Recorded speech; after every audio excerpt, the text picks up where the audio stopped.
Good morning everyone. We are from second day. Today we are here to tell about important symbols. National anthem Jana Gana Mana. National song Vande Mataram. National currency rupees. National flag Tiranga. National flower lotus.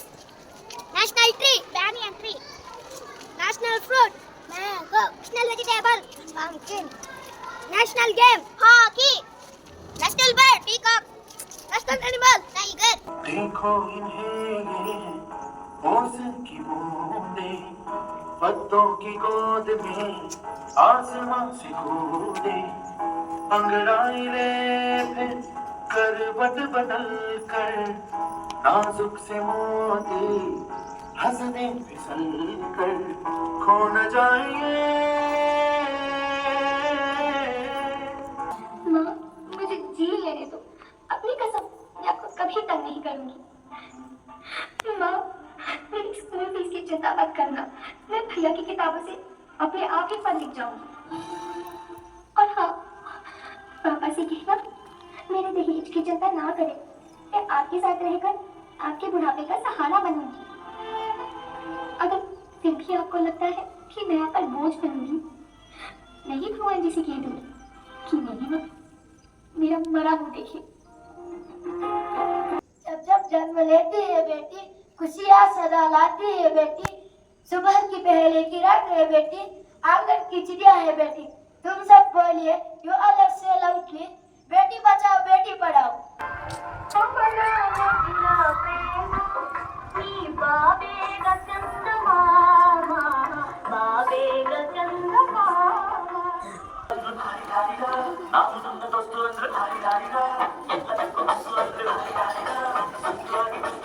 Morning everyone. This is our solar system. The solar system consists of the sun and all the objects that orbit it, including 8 planets. Solar system name: Sun, Mercury, Venus, Earth, Mars, Jupiter, Saturn, Uranus, Neptune.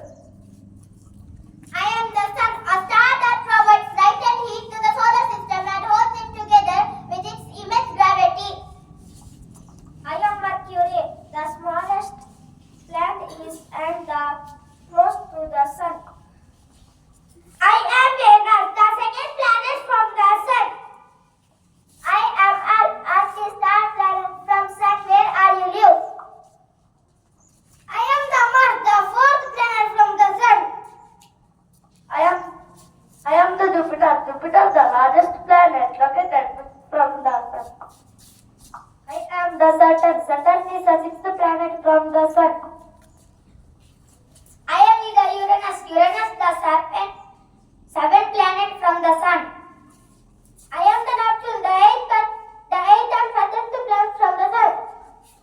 You can remember the order of the planets from the sun. My very educated mother just served us the noodles.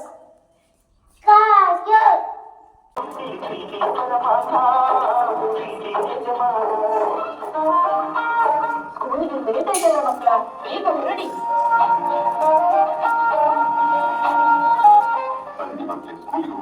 ಅದೇ ನನ್ನ ಸ್ನೇಹಿತ ಒಂದು old age home ಬಗ್ಗೆ ಹೇಳಿದ್ದು. ಅಲ್ಲಿ ವಯಸ್ಸಾದವರು ತುಂಬಾ ಚೆನ್ನಾಗಿ ನೋಡ್ಕೊಳ್ತಾರೆ. ಅಲ್ಲಿ ಕಳಿಸಿದ್ರೆ ನಿಮಗೆ ಬೇಡ ಬೇಡ, ಅವಳು ಮನೇಲೇ ಇರಲಿ. ಅವಳನ್ನು ಈ ವಯಸ್ಸಲ್ಲಿ ದೂರ ಕಳಿಸೋದು ಚೆನ್ನಾಗಿರಲ್ಲ. ಹಾಗಲ್ಲ ಅದು. ನಾವಂತೂ ಬೆಳಿಗ್ಗೆಯಿಂದ ಸಂಜೆವರೆಗೆ ನಡೆಯಿರೋದಿಲ್ಲ. ಅವರಿಗೂ ಮೆಡಿಕಲ್ ತಗೊಳ್ಳೋದಕ್ಕೂ ಗೊತ್ತಾಗಲ್ಲ. ಅಲ್ಲಾದ್ರೆ ಹಾಗಲ್ಲ, ಅಲ್ಲಿ ಎಲ್ಲದಕ್ಕೂ ಜನ ಇರ್ತಾರೆ. ಅವರ ವಯಸ್ಸಿನ ತುಂಬಾ ಖುಷಿಯಾಗಿರ್ತಾರೆ. ಆಯ್ತು, ಹಾಗಾದ್ರೆ ನೀನು ಹೇಳಿದ ಹಾಗೆ ಆಗ್ಲಿ. ಆದ್ರೆ ಈ ವಿಷಯವನ್ನು ಅವರ ಹತ್ರ ಹೇಗೆ ಹೇಳೋದು? ಇವತ್ತಾದ್ರೂ ಈ ಅಮ್ಮನ ಹತ್ರ ಮಾತಾಡೋಕೆ ಹುಡುಕಾಯ್ತಲ್ವಾ? ಹೇಳು ಮಗ, ಏನ್ ವಿಷಯ? ಹೌದಮ್ಮ, ನಿಮಗೂ ಗೊತ್ತಲ್ವಾ, ನನಗೆ ಈಗ ಹೆಸರು ಒತ್ತಡ ಜಾಸ್ತಿ ಆಗ್ತಾ ಇದೆ. ಜೊತೆಗೆ ನನ್ನ ಶಾಲೆಯಲ್ಲಿ ಮನೆಯನ್ನು ಸಂಭಾಳಿಸಲಿಕ್ಕೆ ಕಷ್ಟ ಆಗ್ತಾ ಇದೆ. ಹಾಗೆ ನಾಳೆಯಿಂದ ಬಗೆ ಕೆಲಸಕ್ಕೆ ಹೋಗ್ತಾ ಇದ್ದಾರೆ. ಹಾಗಾಗಿ ನಾನು ಏನು ಹೇಳಲಿಕ್ಕೆ ಬಂದೆ ಅಂದ್ರೆ, ನಮ್ದು ನಿಮಗೆ ಬೇಕಾದ ಹಾಗೆ ಟೈಮ್ ಕೊಡ್ಲಿಕ್ಕೆ ಆಗ್ತಾ ಇಲ್ಲ.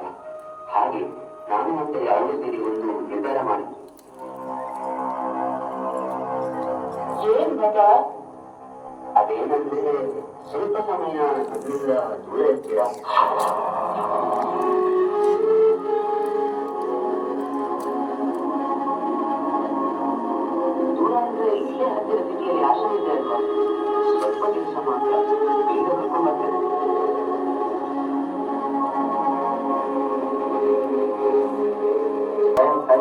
ಬೇಕಾದ್ರೆ ಇಲ್ಲಿ ಕೊಡ್ತಿದ್ರು, ನಮ್ ಜೊತೆ ಆಟ ಆಡ್ತಿದ್ರು, ಕತೆ ಹೇಳ್ತಿದ್ರು.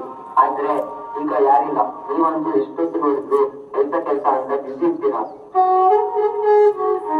ಹೌದು ಮಕ್ಕಳೇ, ಈಗಿನ ಕಾಲದಲ್ಲಿ ಜೀವನ ನಡೆಸೋಕೆ ಇಬ್ಬರು ದುಡಿಯುವುದು ಅನಿವಾರ್ಯ. ಹಾಗಂತ ಅಜ್ಜ ಅಜ್ಜ ದರ್ಶನ ಕಲಿಸ್ಬೇಕಾ? ಅವರಿಲ್ಲದೆ ನಮಗೆ ಎಷ್ಟು ಬೇಜಾರಾಗ್ತಿದೆ. ನಮ್ಮನ್ನು ನೋಡದೆ ಹೇಗಿರ್ತಾರೆ ಅವರು?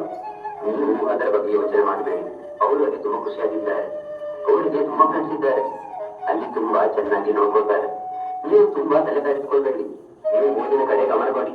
ನಾವು ಓದಿ ಏನಾಗ್ಬೇಕು? ಮಕ್ಕಳೇ, ನೀವು ಓದಿ ದೊಡ್ಡ ಕೆಲಸಕ್ಕೆ ಹೋಗ್ಬೇಕು. ನಾವಿಬ್ರು ಚೆನ್ನಾಗಿ ಓದಿ ಕೆಲಸ ತಗೊಂಡು ನಿಮ್ಮನ್ನು ವೃದ್ಧಾಶ್ರಮಕ್ಕೆ ಸೇರಿಸ್ಬೇಕಾ?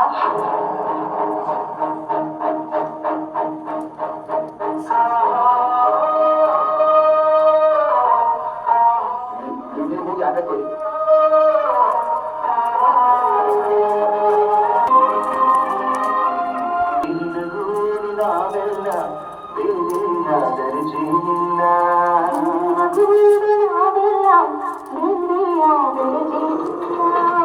ಸ್ನೇಹಿತರೆ, ನಮ್ಮ ಈ ಕಿರುನಾಟಕ ಮೊದಲಿಗೆ ನಾವು ನಮ್ಮ ತಂದೆ ತಾಯಿಗಳಿಗೆ ಗೌರವ ಕೊಡುವುದನ್ನು ಕಲಿಯಬೇಕು.